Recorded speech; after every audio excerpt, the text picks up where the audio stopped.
Ay, di ka, umuulan! Ito na ang sagot. WPC wall floated panel for outdoor, 2.9 meter by 22 cm by 26 mm. Bakit nga ba sobrang tibay ng ating wall outdoor panel? Number 1, Dahil ito na ang uso ngayon, mas matibay siya sa mga kawayan na pader, semento, dahil mas minimalist ito sa mga materyales na ginagamit nyo.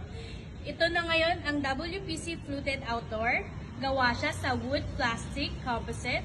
Kaya pwedeng-pwede sa init, pwedeng-pwede sa ulan na mabasa, at pwedeng mababad siya sa sobrang init ng panahon. Kaya dito na, bumili kayo sa aming outdoor fluted panel. bakit nga ba sobrang tibay ng ating wall outdoor panel?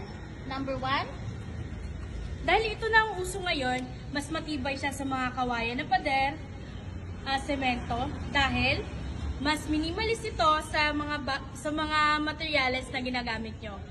Ito na ngayon ang WPC fluted outdoor. Gawa siya sa wood, plastic, composite. Kaya pwedeng-pwede sa init, pwedeng-pwede sa ulan na mabasa, at pwedeng mababad siya sa sobrang init ng panahon. Kaya dito na, bumili kayo sa aming outdoor fluted panel.